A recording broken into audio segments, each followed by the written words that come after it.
ሰላም ሰላም ጤና ይስጥልን እንዴት ናችሁ? ኢንጂነር ልዑል ነኝ። በዛሬው ቪዲዮ ስለ ኮንስትራክሽን ጆይንት በስፋት እናወራለን ማለት ነው። ኮንስትራክሽን ጆይንት ማለት ምን ማለት ነው፣ እንዴት ይፈጠራል የሚለውን ነገር እናያለን። ባለፈው ቪዲዮ ስለ ኤክስፓንሽን ጆይንት በስፋት አውርተናል። ሁላችሁም እንደገባችሁ እርግጠኛ ነኝ። ያላያችሁት ካላችሁ ገብታችሁ ቪዲዮ ማየት ትችላላችሁ ማለት ነው። ኮሜንት ካላችሁ ኮሜንት ላይ ጻፉልኝ። ዛሬ ደግሞ ኮንስትራክሽን ጆይንት እናያለን። ኮንስትራክሽን ጆይንት ለምን ይፈጠራል፣ ከኤክስፓንሽን ጆይንትስ በምን ይለያል የሚለውን ኮምፔር እያደረግን እያንዳንዱን እናያለን። በመጀመሪያ ስለ ኮንስትራክሽን ጆይንት እናውራ ማለት ነው። ኮንስትራክሽን ጆይንት ማለት ዲዩሪንግ ኮንክሪት ካስቲንግ ወይም ኮንክሪትን በምንሞላበት ወቅት በተለያዩ ምክንያቶች ኮንክሪቱን በአንድ ቀን ሞልተን ላንጨርስ እንችላለን ማለት ነው።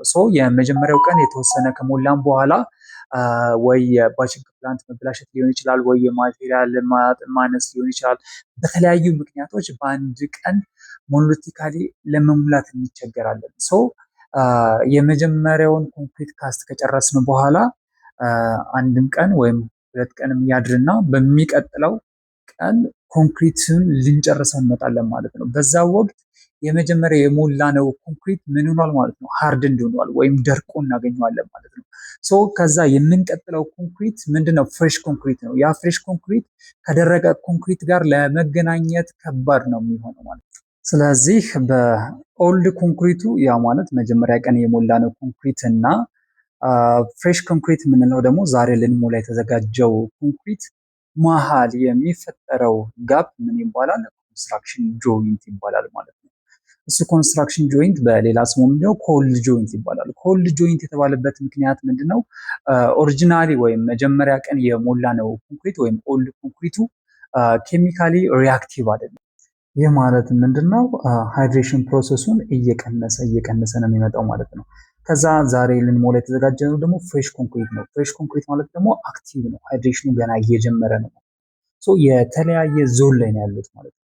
ስለዚህ በሁለቱ መካከል የሚፈጠረው ይሄ ኮልድ ጆይንት ነው ማለት ነው። አንደኛው በጣም ሃይድሬሽን ፕሮሰስ ያለው ፍሬሽ ኮንክሪት ነው። አንደኛው ደግሞ ኦልሞስት ሃርደንድ እየሆነ ያለ ኮንክሪት ነው።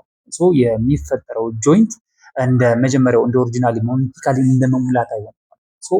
ይህንን ትሪት ለማድረግ ደግሞ የምንጠቀምበት የተለያዩ መንገዶች አሉ። የመጀመሪያው ነገር ምንድነው?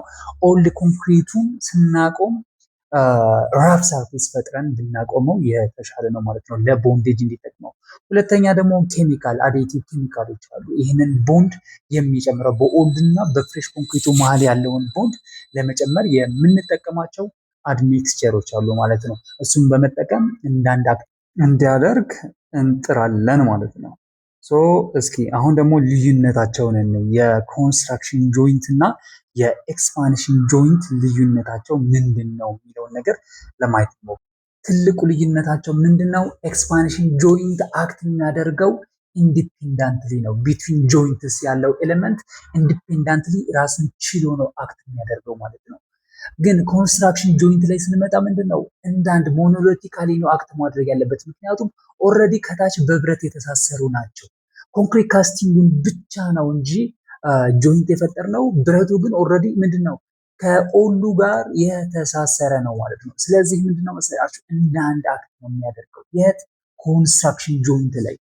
ኤክስፓንሽን ጆይንት ላይ ግን ኢንዲፔንዳንትሊ ነው ማለት ነው። ኢንቴንሽናሊ ነው ያ ጋፕ የሚፈጠረው።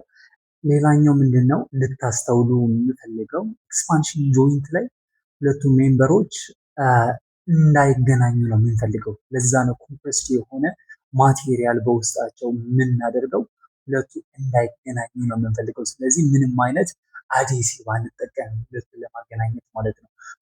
በሁለቱ መካከል ያለውን ቦንድ እንሰብረዋለን ማለት ነው። ኮንስትራክሽን ጆይንት ላይ ግን ያንን ቦንድ ነው የምናጠነክረው። በሁለቱ ኮንክሪቶች በኦልድ እና በፍሬሽ ኮንክሪት ላይ የሚፈጠረውን ቦንድ ኢንሃንስ እናደርገዋለን። ትልቁ ልዩነታቸውም ይሄ ሊሆን ይችላል ማለት ነው። ስለተከታተላችሁ አመሰግናለሁ። ባይ